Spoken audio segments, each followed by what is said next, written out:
अस्सलामुअलैकुम viewers, welcome to हाले Noor's world.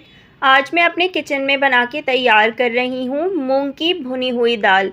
ये खुश रंग सी पीली पीली सी खिली हुई मूंग की दाल बहुत ही कम अज्जा के साथ हम बनाकर तैयार करेंगे और ये यकीन करें आपके बहुत लजीज बनकर तैयार होती है। वीडियो के आखिर तक मेरे साथ बने रहिएगा। आइए देखते हैं कि ये मज़ेदार सी दाल हम कैसे बना के तैयार कर रहे हैं। इसे बनाने के लिए सबसे पहले आप एक बर्तन में तेल लें।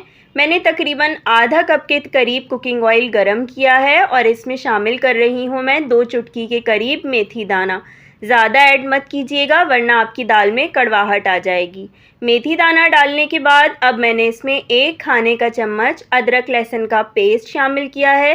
तेल बहुत ज़्यादा गर्म नहीं होना चाहिए, दरमियाना गर्म होना चाहिए।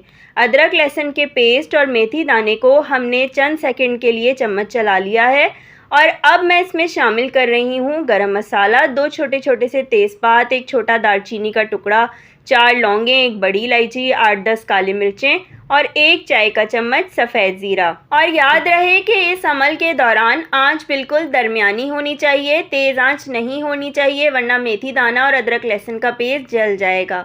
अब मैंने यहाँ पर शामिल किए हैं 3 से 4 दरमियाने साइज़ के टमाटर मोटे मोटे काट कर। पिसी हुई सुरख मिर्च डाल रही हूँ मैं इसमें आधा खाने का चम्मच भर के, पिसी हुई हल्दी 1 चाय का चम्मच भर के और नमक जाएगा इसमें हस्बे जायका, जिसकी क्वांटिटी आप अपने टेस्ट के अकॉर्डिंग कम या ज़्यादा भी कर सकते हैं। बस आंच अब मीडियम टू लो करनी है और दरमियानी से धीमी आंच पर तकरीबन इसे 10 मिनट तक पकाना है ताकि टमाटर अच्छे तरीके से नरम हो जाएं। इसी दौरान हमारी लाइट भी जा चुकी है। चूँकि हम कराची में रहते हैं और कराची में लोड शेडिंग बहुत ज़्यादा आम है। सोलर या जनरेटर का कोई निज़ाम नहीं है मेरे पास, तो मैं चार्जिंग लाइट्स इस्तेमाल करती हूँ वीडियो शूट करते हुए। अच्छा, टमाटर को जब मैंने 10 मिनट पका लिया है तो अब मैंने मैशर की मदद से घोंट रही हूँ। बहुत आसानी से ये टमाटर घुट जाते हैं। अगर आपके पास मैशर नहीं है तो आप नॉर्मल चम्मच से भी ये काम कर सकते हैं। अब जब टमाटर अच्छे से घुल गए हैं और यकजान हो चुके हैं तो अब इस स्टेज पर मैं इसमें दाल शामिल करूँगी। 1.5 पाव मूंग की दाल को अच्छे तरीके से चुनकर साफ़ करके 2-4 दफ़ा धोने के बाद मैंने 1 घंटा पहले भिगो के रख दिया था। दाल को 1 घंटा पहले भिगोने से ये फ़ायदा होता है कि दाल का दाना फूलकर नरम हो जाता है, बहुत जल्दी से दाल गलकर तैयार होती है। बहुत ही बड़ी बड़े सी मतलब दाने बहुत बड़े बड़े और खिले खिले से होते हैं, तो दाल बहुत खुश शक्ल बनकर तैयार होती है। साथ ही मैं इसमें 3-4 हरी मिर्चें भी काट रही हूँ। आपके अपने ऊपर है कि आप कितनी मिर्चें डालना चाहते हैं। आप अपने हिसाब से मिर्चों की क्वांटिटी कम या ज़्यादा कर सकते हैं। 2-4 हरी मिर्चें काटने के बाद अब हम इसमें चम्मच चला देते हैं और साथ ही मैं इसमें थोड़ा सा पानी भी शामिल करूंगी, तकरीबन 1 कप के करीब। ज़्यादा पानी शामिल नहीं करना है। अब आपने बिल्कुल इसको इस तरीके से पकाना है जैसे हम खिचड़ी वगैरह बनाते हैं ना, बस ये झटपट से फ़ौरन 7 से 10 मिनट में गल के तैयार हो जाएगी। तो यहाँ पर मैंने इसमें 1 कप पानी का शामिल कर दिया है और ढक्कन ढककर आँच थोड़ी सी तेज़ कर दी है।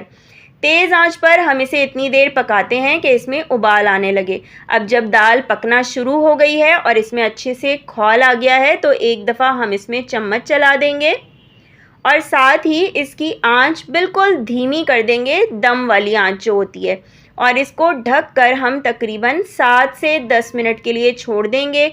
बमुश्किल 5 से 7 मिनट लगते हैं, या आप देख लीजिएगा, वरना 10 मिनट लगेंगे ज़्यादा से ज़्यादा। इससे ज़्यादा टाइम नहीं लगता है और ये दाल गल कर बिल्कुल तैयार हो जाती है।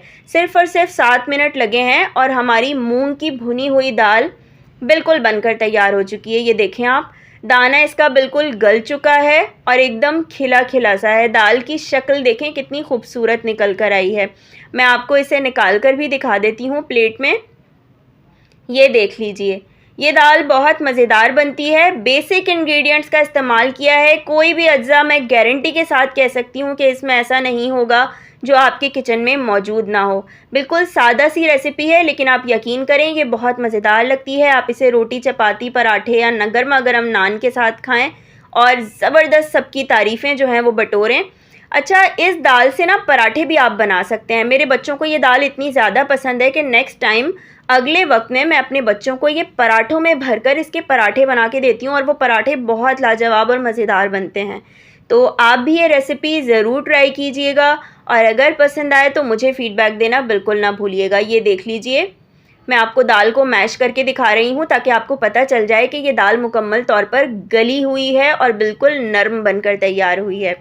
तो है ना बहुत सिंपल सी रेसिपी। थोड़ा सा हम इसको सजा देते हैं हरे धनिए के पत्तों से। ये कम्प्लीटली ऑप्शनल है, अगर आप स्किप नहीं डालना चाहते तो आप इन हरे धनिए के पत्तों को स्किप भी कर सकते हैं। रेसिपी ज़रूर ट्राई कीजिएगा, मुझे दुआ में याद रखिएगा। फिर मुलाकात करेंगे किसी और ज़बरदस्त रेसिपी के साथ। तब तक के लिए अल्लाह हाफिज़।